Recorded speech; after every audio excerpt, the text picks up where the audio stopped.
Guys, ang ating Kuda e-bike. Ito ay bagong bili ko lamang. Model niya ay 2024. Ayan mga boss. Napakalaki niya at napakaluwag. Ite-test drive natin ito. Ito yung kanyang preno at pag ikaw ay nakatigil, pwede mo siyang i-park light, i-brake lock.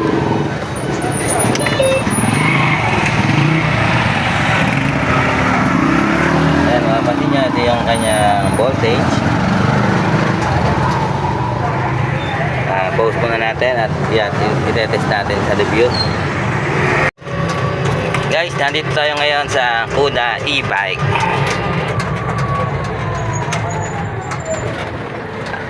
Napakagandang e-bike na to na 3 wheels. Ayan, Kuda e-bike po tayo.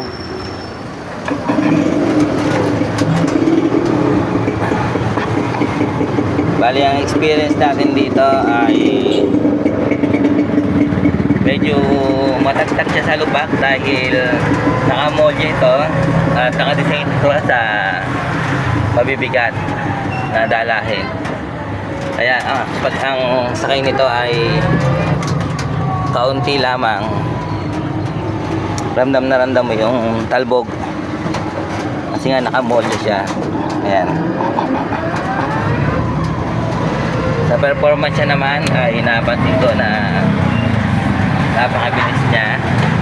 Hindi siya kagaya ng dating NWO ko na 3 wheels din na medyo mabagal, nakakainip. Pero ito hindi gano. Meron siyang turbo na number 3 na.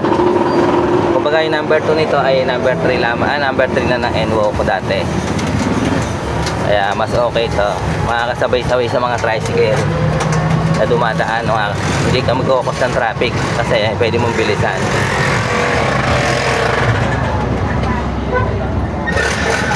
Ito yung brand niya, Kuda e-bike.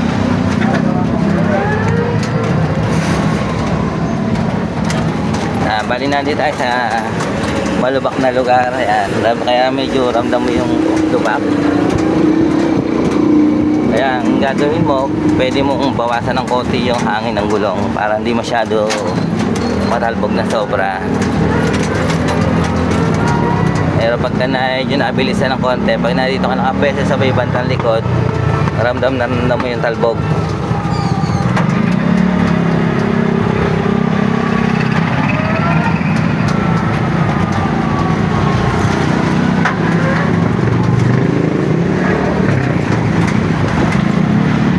Ayan ang odometer nya.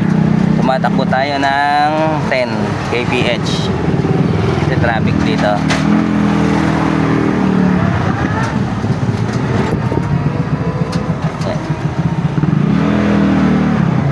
Sundan lang natin yung tricycle.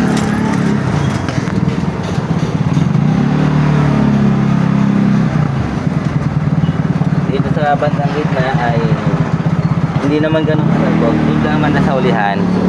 Guys, nandito tayo ngayon sa Kuda e-bike. I-share ko lang sa inyo ang experience ko dito sa e-bike na ginagamit natin, na sinasakyan. Ang napansin ko dito ay napakalaki ng kanyang space. Maluwag. Maluwag siya at mahaba. Ito yung upuan ko. Ayan, mapapansin niya parang ang bilis niya. Panalo siya sa long ride. Dagdag lang tayo na extra battery.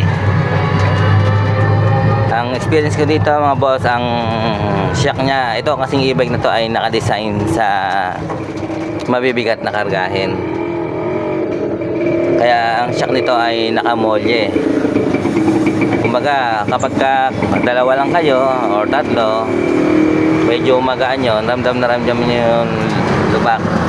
Kasi nga yung molye niya halos hindi nagpe-play eh. Dahil ito ay design para sa cargo.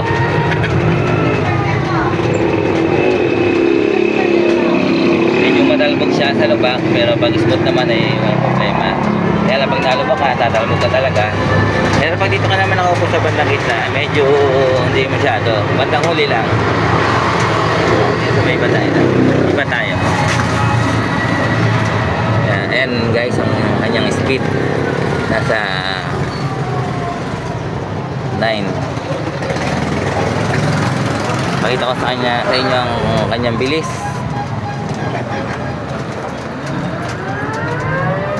Ito ay umaabot ng 30 kph kapag open. Halos tama naman yung kanya sa GPS. GPS niya ay nasa 27, hindi naglalayo. Kaya talagang mabilis ang kanyang speed.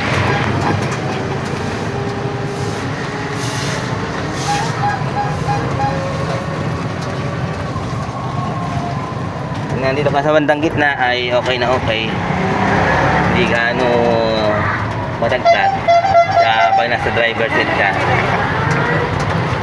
kaya napakaluwag niya. Marami kayong madadala at maraming masasakay. Kasi dito 4 dalawahan, or pwede ka pa maglagay ng upuan sa gitna na cargo.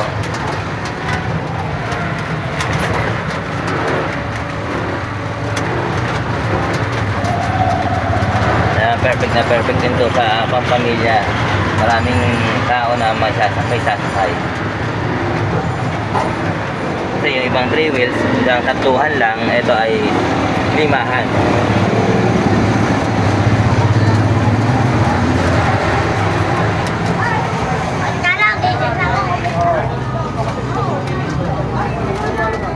Kaya kung kayo nagbabalak na bumili ng e-bike na pampamilya at marami kayo, ito ang may recommend ko sa inyo, itong Kuda e-bike na Bupalo.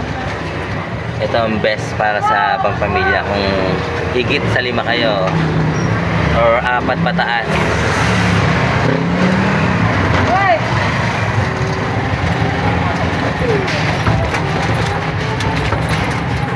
Kaya matalbog sa likuran pagka medyo lubak. Sa dulo, bandang dulo.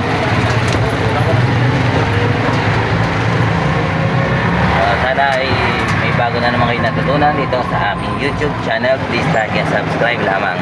Thank you.